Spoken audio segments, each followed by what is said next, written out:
Ungrateful? My mother's voice cut through the quiet morning like a knife.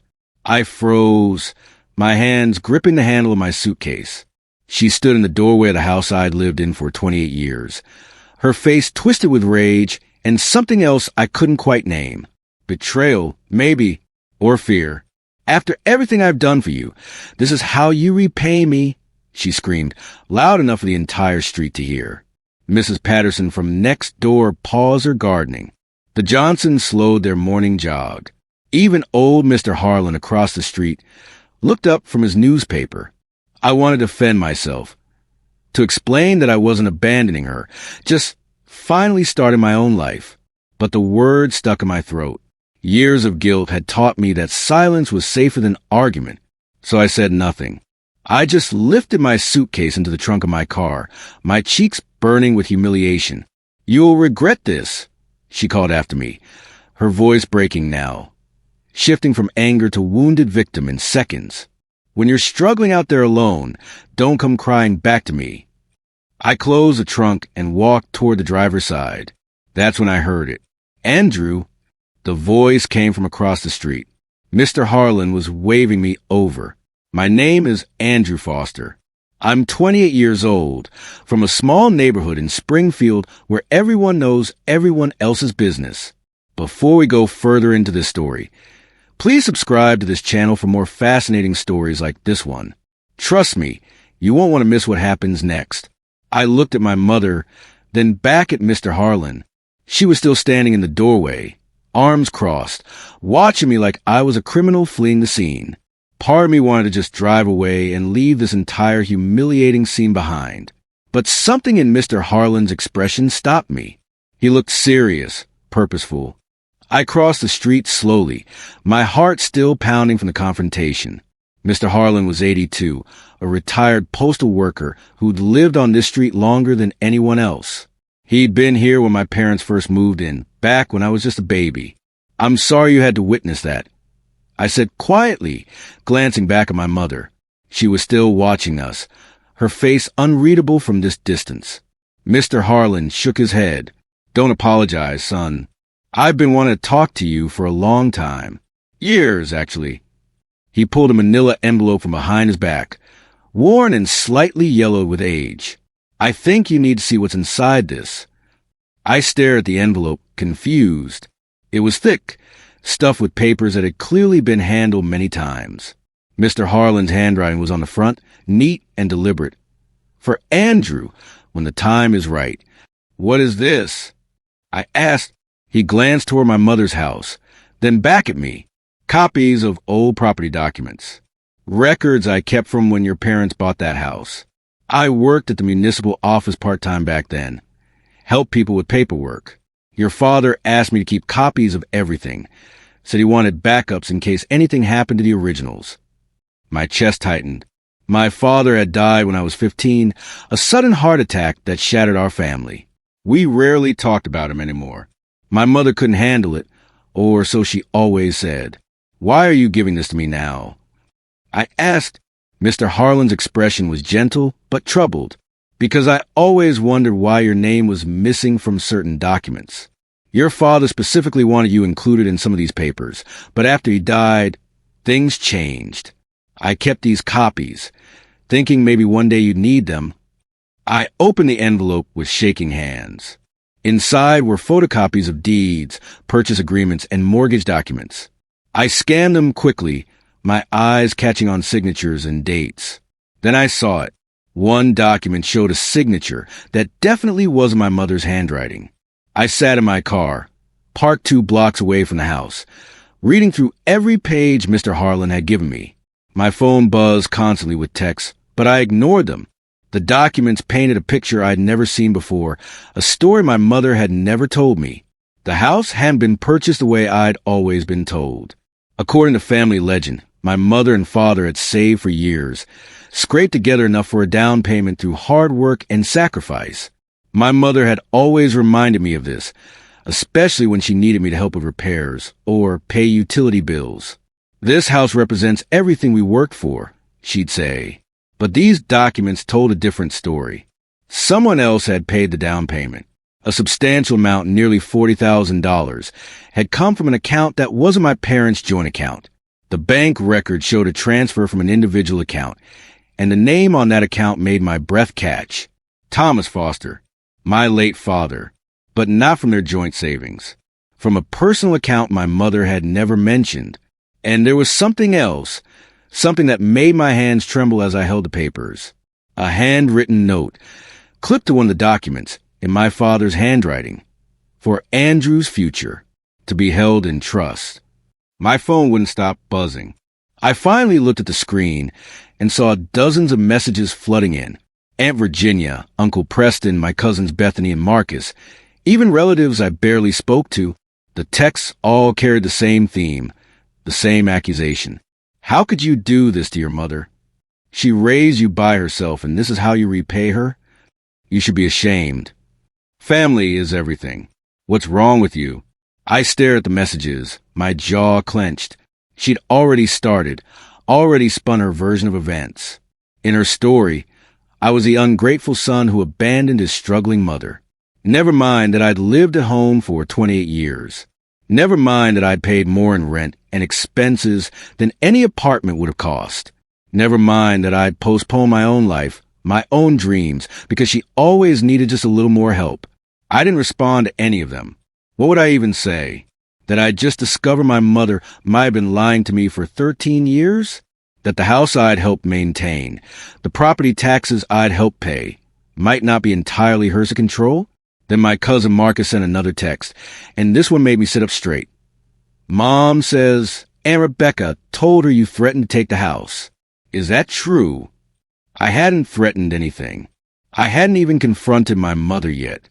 She was already building her defense, already controlling the narrative. That evening, I sat in my small studio apartment, the one I'd finally rented after years of trying to save enough to leave. The place was tiny, barely furnished, but it was mine.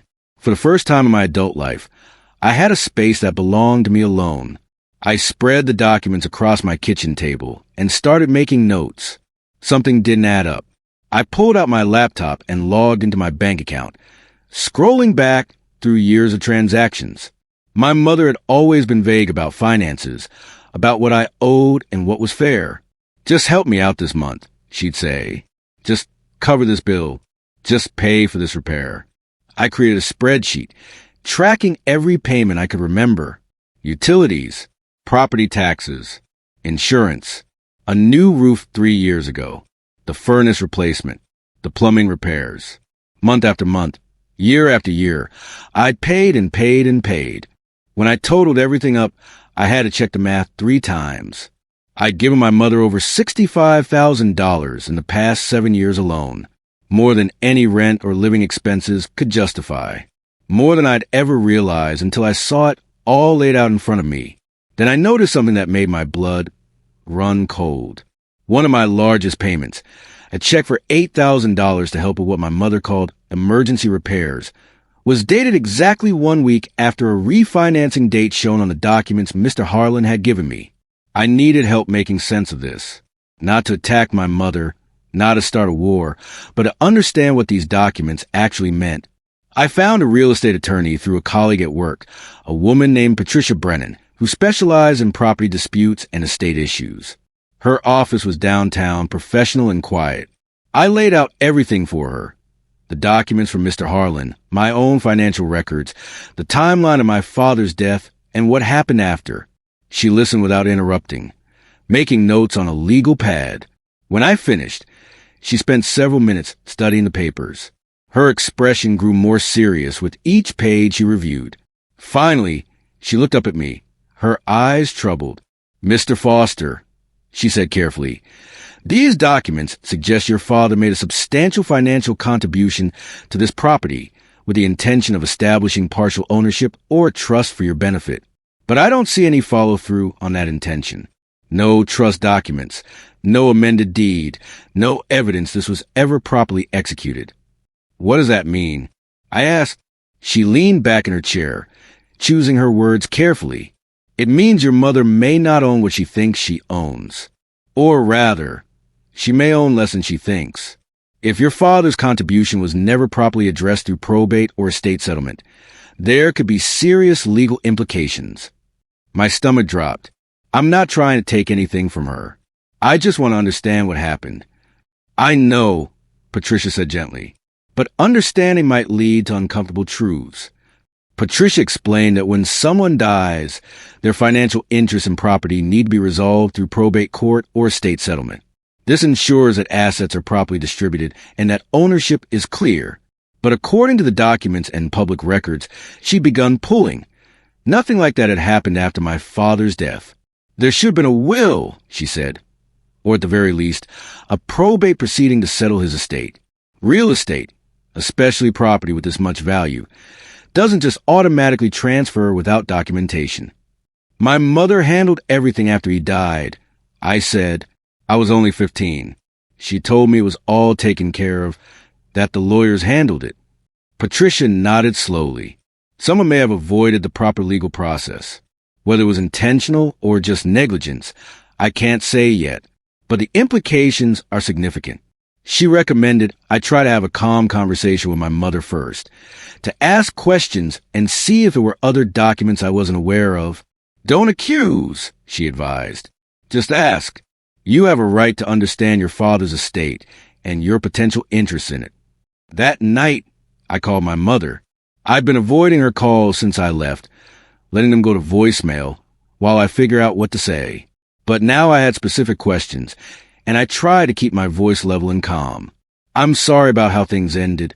I started, but I'm trying to organize my records, and I need some old paperwork about the house.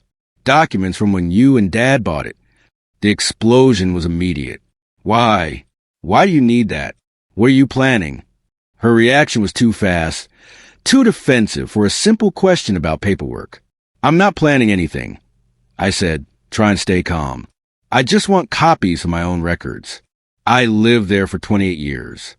I helped pay for a lot of expenses. It seems reasonable to have documentation. You have no right to those documents, she snapped. That house is mine. Your father left it to me. Everything was settled legally. Then there should be paperwork showing that, right? A will or probate records. I don't have to explain anything to you. And if you're thinking of contacting lawyers, don't. You'll regret it. This is my house. Andrew, mine. You have no claim to it.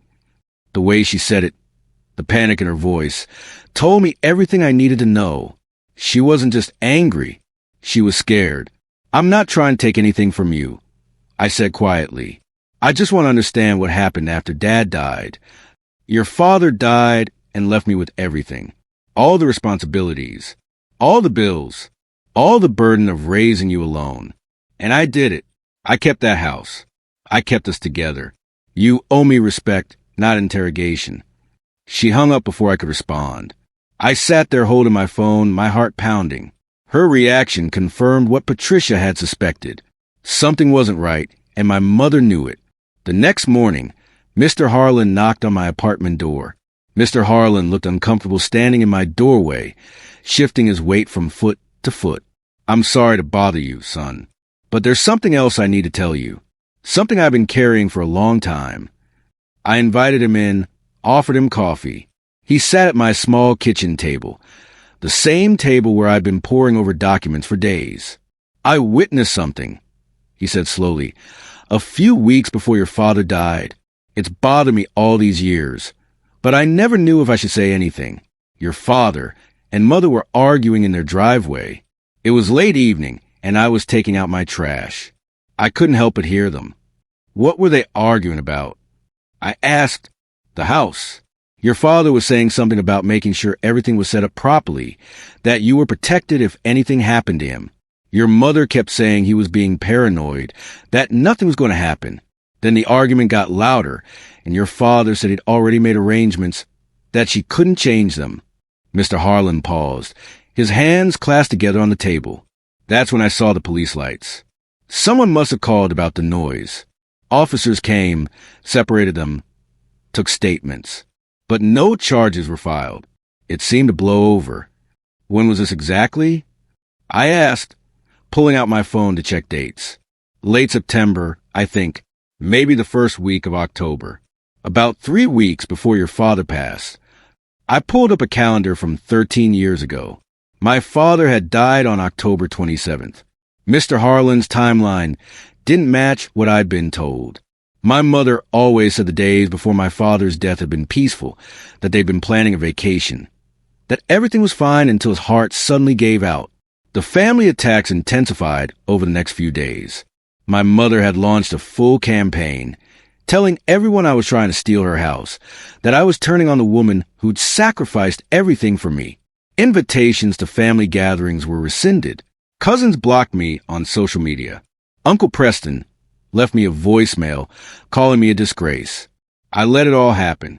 I didn't defend myself, didn't try to tell my side. I knew anything I said would be twisted and used against me. Better to stay silent and let my mother think she'd won the narrative war. But then Aunt Virginia reached out privately. She was my mother's younger sister, someone I'd always liked but rarely saw. Her text was brief. Can we talk? I'm confused about what's happening. We met at a coffee shop across town. Virginia looked troubled, stirring her coffee absently as I sat down. Rebecca is telling everyone you threatened her, that you're trying to force her out of her home. But I know you, Andrew.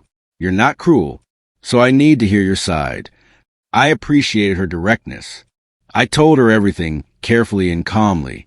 The documents Mr. Harlan had given me, the questions about my father's estate, the lack of probate records, my mother's defensive reaction when I simply asked for paperwork. I'm not trying to take anything from her. I explained. I just want to understand what happened after Dad died, and I want to know why I paid so much over the years without understanding what I was actually contributing to. Virginia listened, her expression growing more troubled. There's something I need to tell you, she finally said. Something Rebecca made me promise never to mention. Virginia leaned forward, lowering her voice even though the coffee shop was nearly empty. After your father died, Rebecca got a substantial life insurance payout. She told the family it was just enough to cover funeral expenses and some debts. But I saw a bank statement once, accidentally, when I was helping her organize papers a few years ago. The payout was over $300,000. My hands tightened around my coffee cup. She never mentioned life insurance. No, Virginia said quietly. She wouldn't. And there's more. She refinanced the house twice in the years after your father died. I only know because she asked me to co-sign on one of them, said she needed to consolidate debt. But if she had that insurance money, why did she need to refinance? The pieces were starting to come together, forming a picture that made me sick. Did she ever mention my father setting up a trust or any kind of inheritance for me? Virginia shook her head. She told the family that Thomas died without a will, that everything automatically went to her as the surviving spouse. We all just accepted it. I pulled out my phone and showed her the documents from Mr. Harlan, particularly the note in my father's handwriting about holding money in trust for my future. Virginia read it carefully, her face paling. Oh, Andrew, she whispered. What did she do? That evening, I met with Patricia again, bringing Virginia's information. The attorney listened carefully, taking notes. This changes things significantly, she said. If there was life insurance, if there were refinancings, we need to see those records. Mr. Foster, I think it's time to request formal mediation. Mediation is a legal process where a neutral third party helps resolve disputes. Patricia explained that it was less aggressive than a lawsuit, but it carried legal weight. A mediator could request documents, interview parties, and help reach a binding agreement. It will force your mother to come to the table with actual records, Patricia explained. She'll have to account for what happened to your father's estate, explain the refinancings, and address your financial contributions to property. I hesitated.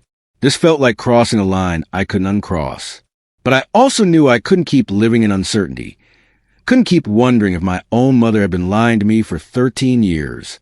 Let's do it, I said. Patricia drafted the mediation request carefully. It was formal but not accusatory, simply stating that there were unresolved questions about my late father's estate and my own financial contributions to the family property. She filed it with the court and arranged for it to be served to my mother. 3 days later, my phone rang. It was my mother, but this time she wasn't screaming. She was crying. "How could you do this?" she sobbed. "Lawyers? Legal papers? You're killing me, Andrew. This stress is literally killing me. Is this what you want? To destroy your own mother?" For years, those tears would have worked. I would have immediately backed down, apologized, done whatever it took to make her stop crying. But this time I stayed calm. "This isn't about destroying anyone," I said quietly. "This is about getting answers. If everything was handled properly after Dad died, the mediation will show that. You have nothing to hide, right? I can't believe you're doing this to me. Will you come to mediation?"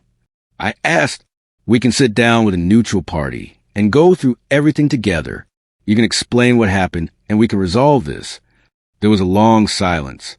Then, in a smaller voice than I had ever heard from her, "Fine, I'll come to your meeting. But you're wrong about me, Andrew. You're wrong about all of this." The mediation was scheduled for 3 weeks later. Patricia warned me that my mother would likely bring supporters, people to validate her version of events. "Family members often turn these sessions into group interventions," she said. "Don't let that intimidate you. The mediator will keep things focused on facts and documentation." She was right. When we arrived at the mediator's office, my mother wasn't alone. She brought Uncle Preston, Aunt Helena, and my cousin Marcus. They all looked at me with expressions ranging from disappointment to anger. The mediator, a woman named Catherine Mills, was in her 50s with calm, professional demeanor. She explained the process carefully. Each party would have a chance to present their perspective. Then we'd review documentation together and work toward a resolution. My mother went first. She painted herself as a victim of a cruel, ungrateful son. She talked about the sacrifices she'd made, the hardship she'd endured, the years she'd spent raising me alone. Her supporters nodded along, murmuring agreement. "And now," she said, her voice breaking dramatically, "my own son is trying to take my home. The home his father and I built together. It's betrayal of the worst kind." Then Catherine turned to me. "Mr. Foster, would you like to respond?" I kept my voice steady, factual. I explained that I wasn't trying to take anything, that I simply had questions about my father's estate and my own financial contributions. I presented my own documentation. The papers from Mr. Harlan, my bank records showing years of payments, the note in my father's handwriting about a trust. The room's energy shifted as I spoke. Uncle Preston's certainty seemed to waver. Aunt Helena's expression moved from anger to confusion. Even Marcus looked uncertain. Catherine studied the documents carefully, then looked at my mother. "Mrs. Foster, these papers suggest that your late husband made specific arrangements regarding the property and your son's future interest in it.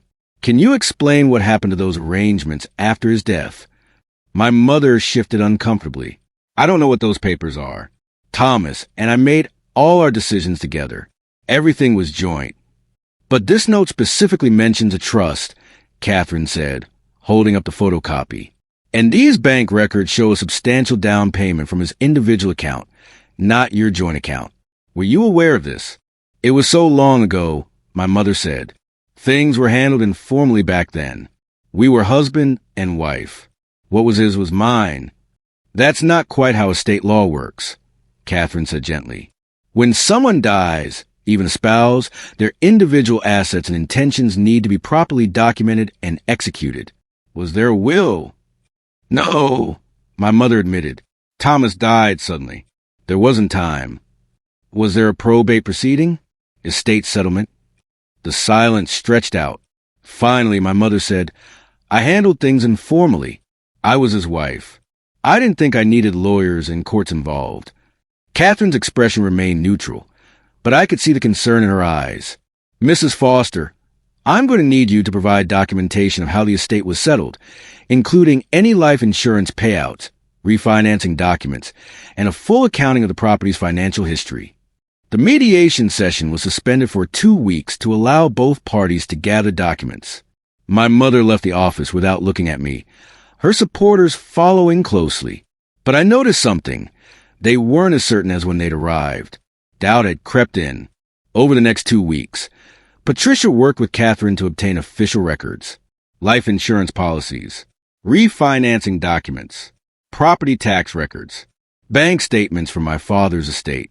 Everything came together slowly, piece by piece, building a picture of what had really happened after my father died. When we reconvened, the evidence was undeniable.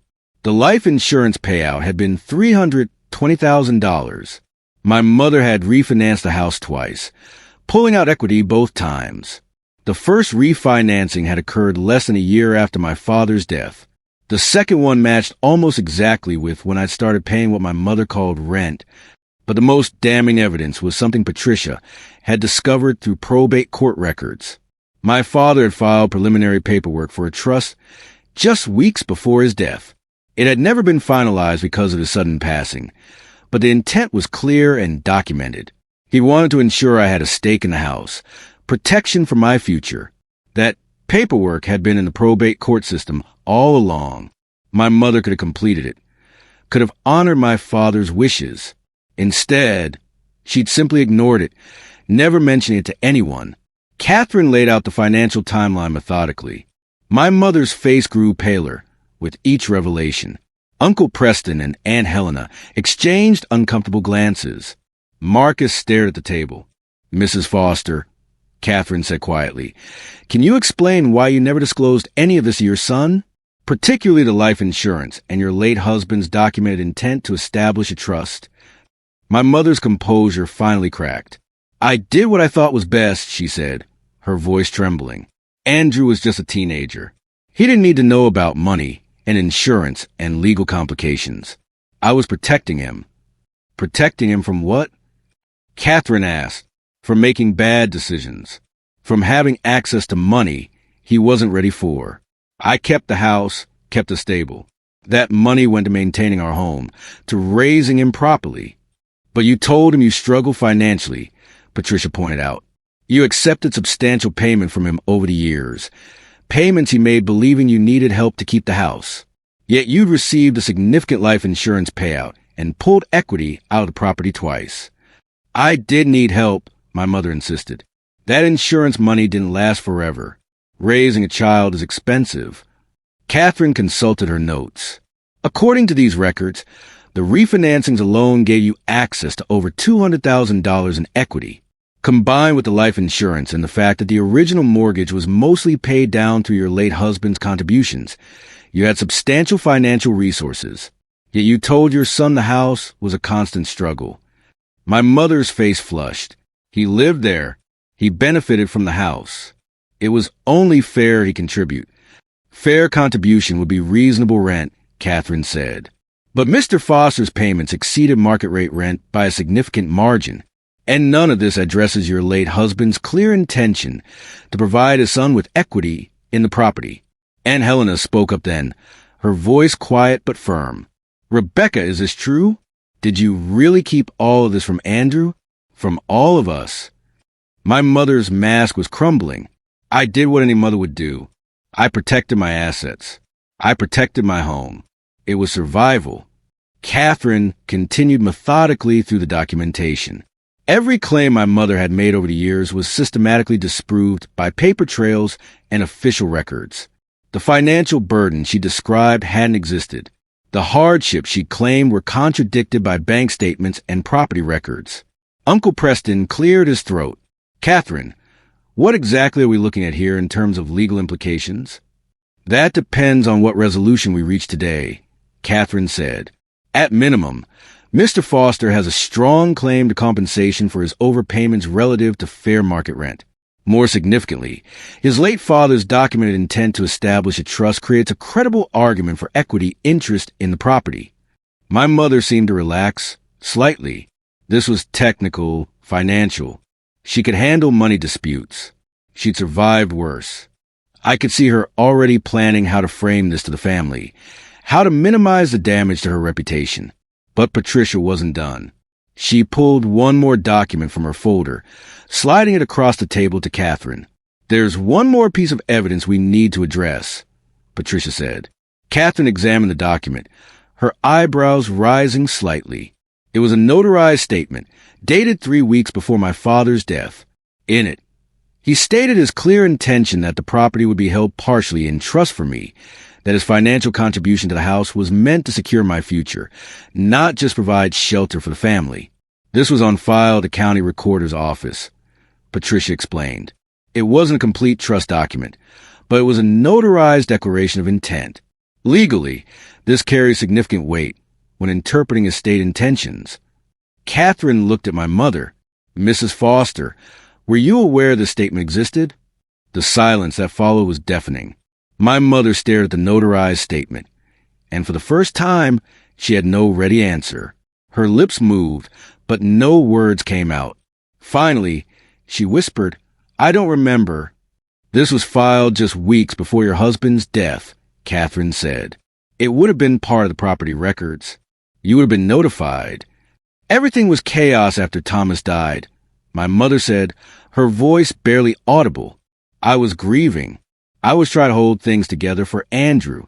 I can't remember every piece of paper that crossed my desk 13 years ago." But her face told a different story. She remembered. She'd always known. Uncle Preston spoke again, but this time his voice was cold. "Rebecca, did you deliberately hide this from Andrew?" "I did what I had to do to survive," she said, louder now, defensive. "You don't understand what it's like to lose your husband and be left with a teenager and a mortgage and bills piling up. I made decisions. Maybe they weren't perfect, but I kept us afloat. With his father's money," Aunt Helena said quietly, "and by taking more from him than he owed." "I raised him," my mother shouted. "I fed him, clothed him, put a roof over his head for 28 years. What I took was nothing compared to what I gave." Marcus finally spoke, his voice uncomfortable. "And Rebecca, he paid you back for all of that. Andrew's been giving you money since he was 21. That's 7 years of payments, plus whatever he contributed as a teenager." My mother turned on him. "You don't understand. None of you understand what I've sacrificed." "Help us understand," Catherine said calmly. "Walk us through your reasoning. Why did you tell Andrew about the life insurance? Why didn't you complete the trust his father intended?" Catherine paused the mediation session. "I think we need a brief recess. Mrs. Foster, I'd like you to think carefully about what you want to say next. This is your opportunity to explain your decisions and work toward a fair resolution." During the recess, I stood in the hallway with Patricia. Through the glass panel in the door, I could see my mother surrounded by Uncle Preston and Helena and Marcus. Their body language had completely changed. They weren't comforting her anymore. They were questioning her. "What happens now?" I asked Patricia.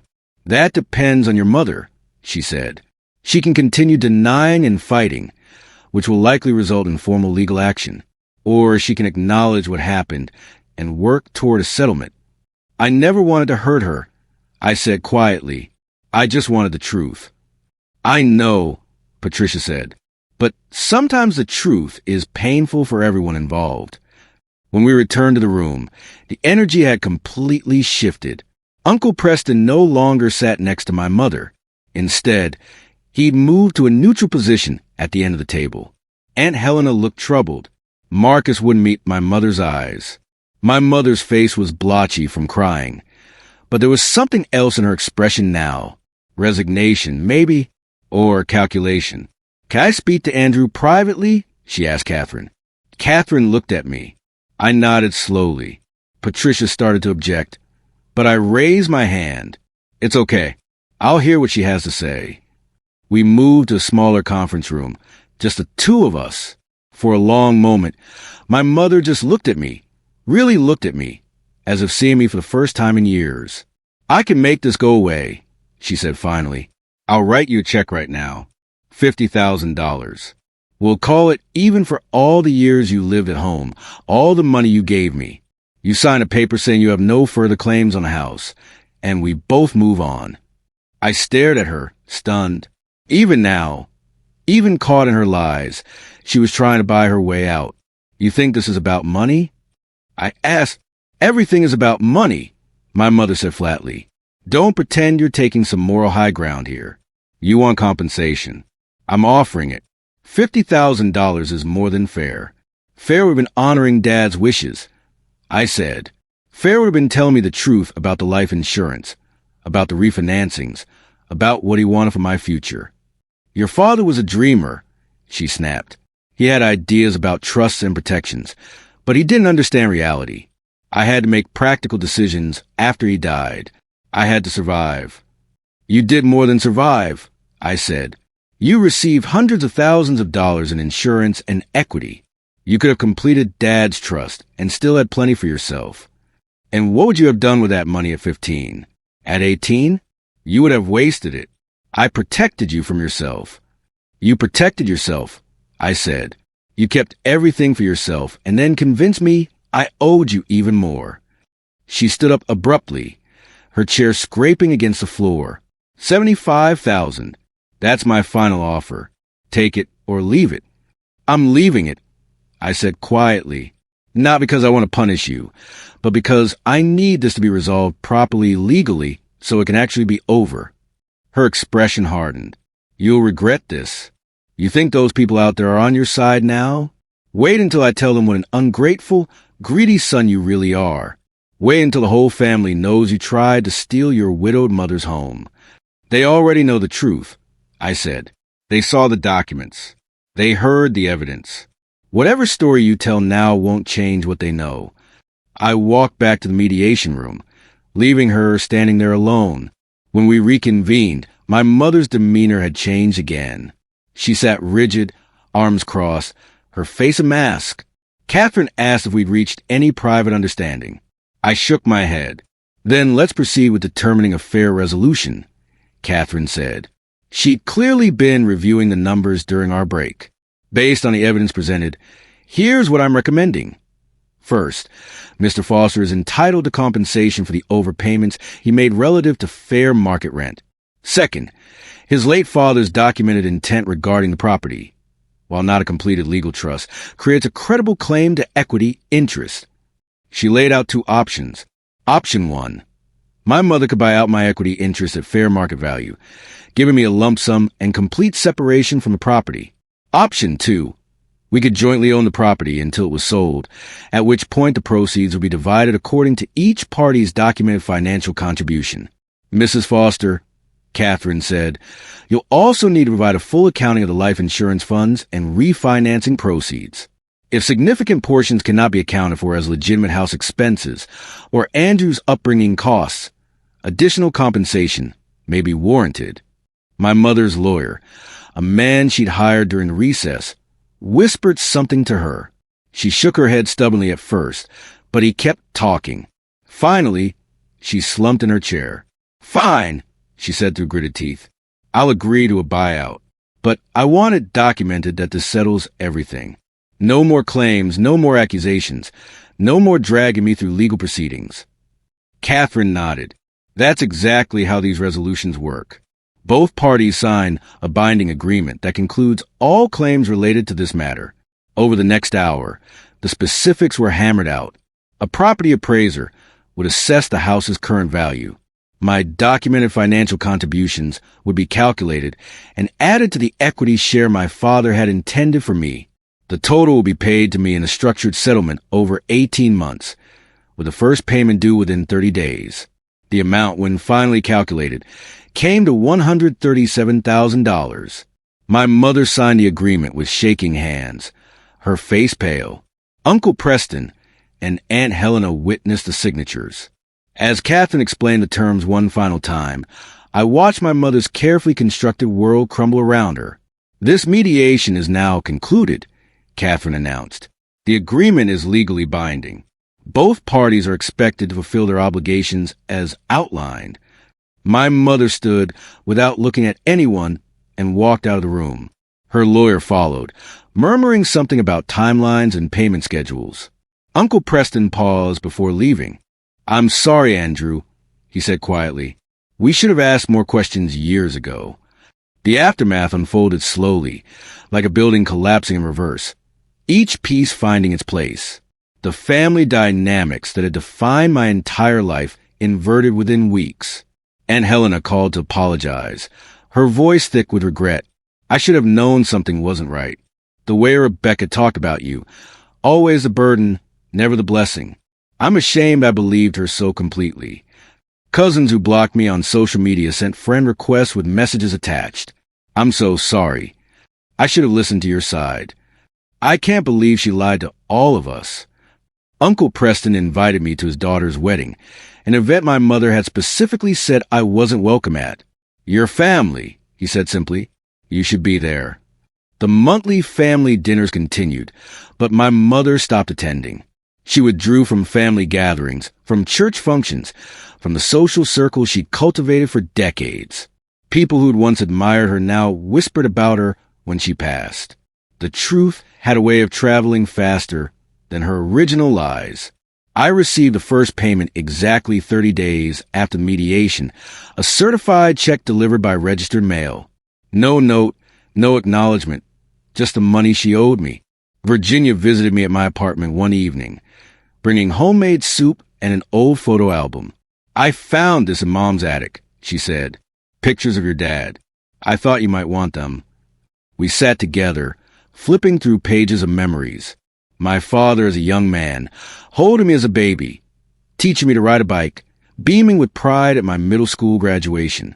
In every photo, his face showed the same thing: love. Uncomplicated, unconditional love. He was a good man, Virginia said softly. He would have wanted you to have what was rightfully yours. 3 months after mediation, my phone rang with an unknown number. I almost didn't answer, but something made me pick up. Andrew. My mother's voice was small, defeated. Can we talk? I pulled my car over the side of the road, my heart suddenly racing. We hadn't spoken since the mediation, hadn't seen each other at all. I'd received the second payment the week before, right on schedule, but still no personal communication. I'm listening, I said carefully.